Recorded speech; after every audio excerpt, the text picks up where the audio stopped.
लहंगा से दूर रखो। आपका बाल बहुत खूबसूरत कटवाया। बहुत बड़े। तुम्हारा नाम कहाँ है? गुड़िया। गुड़िया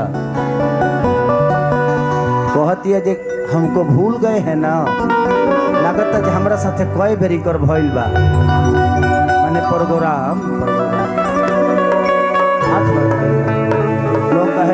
लोग ये कहेगा जो विधायक जी भ्रष्ट हो गया है।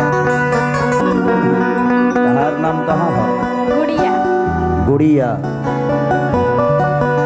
कहती है जे हमको भूल गए हैं ना, लागत है हमरा साथे कई बेरी कर भइल बा माने प्रोग्राम दोनों 8-8 बार पहले बड़ू सब आँख मूद के करत निकारे हम यूट्यूब वाला भाई तू लो यार गलत मत छपी है। 8वां बार है 9वां है 10वां महीना ले हो जाएगी। कहता 9वां चलता माने भइल बा हमारा संगे तहारा डेट याद बा। अच्छा भाई हो भाई सबके डेट याद ना रखल जाला। 1 2 1 2 3 4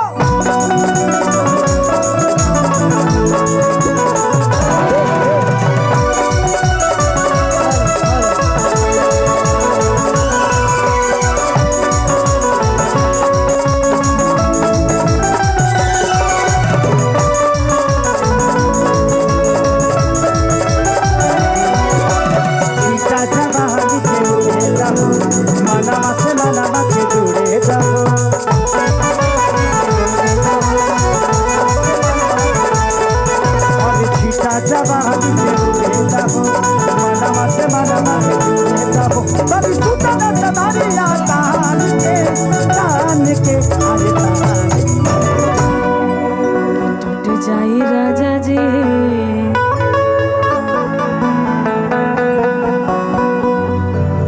देखो ये गोली मत करिए, हम एक बार चुनाव भी लड़ चुके हैं। लोग ये कहेगा जो विधायक जी भ्रष्ट हो गया है, लेकिन सच पूछिए तो हम कलाकारों के लिए वो जगह सही नहीं है। जिंदगी में अगर आप सच बोलना चाहते हैं तो कभी नेता नहीं बन पाइएगा। जिंदगी में जो जितना झूठ बोलता है वही बेहतर नेता बन पाता है, क्योंकि जो बोलना है वो करना नहीं है, जो करना है वो बोलना नहीं।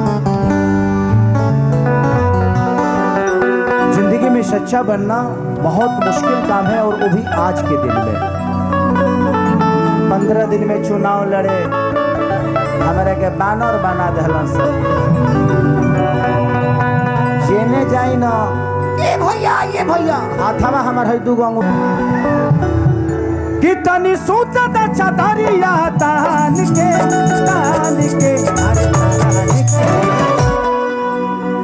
टूट जाई राजा तो टूट जाई राजा जी पलंग साला के।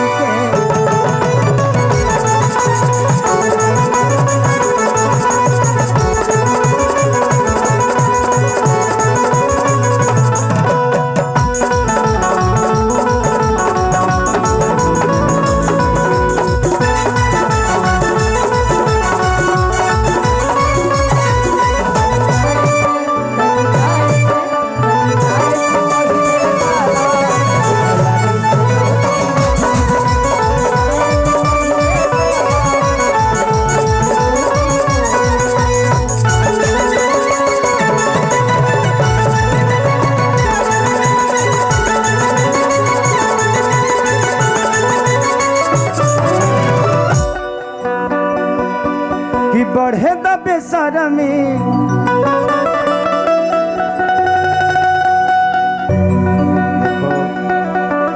हम शादीशुदा आदमी हैं, नहीं आपको कुछ नहीं होगा मेरा हो जाएगा ना। अब कह रही है, मैं बोला कि शादीशुदा आदमी, तो कहती तो क्या हो जाएगा। भाई तुम कुंवारी हो, तेरा तो कुछ नहीं होगा, मेरा हो जाएगा ना। मैं नहीं होता है,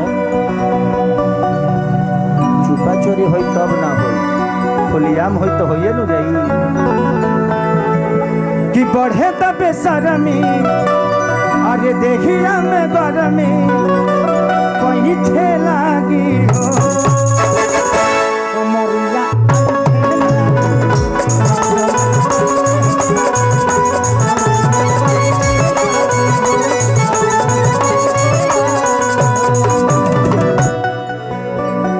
अरे बढ़े तो बेशरमी,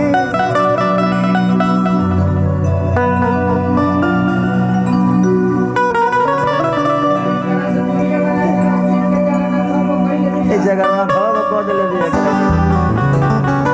अरे की बढ़े तो बेशरमी, आ देखिया में गरमी कोई ठेलागी हो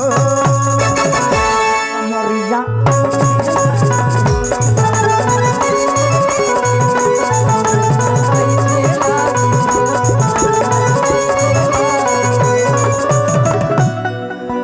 कि तू बहाना ना बनावा सब जान के, अरे जान के, हाँ जान के। अच्छा में कितना लोग के बियाह हो गइल बा, तनी हाथ उठाई बोलो। तका एजी शादी समारोह चलता कि तू लोग आगिल बड़ा हो, केहू के बियाह है ने के भइल, सब बंडे बड़ा सकारे मर दे और ऊपर चढ़ जा अंतरिक्ष पर। ए घड़ी हमार होली हो जी बाजल हो, ओ होली मैंने होली बीतला के बाद होली सुनबू, चैतना सुनबू का।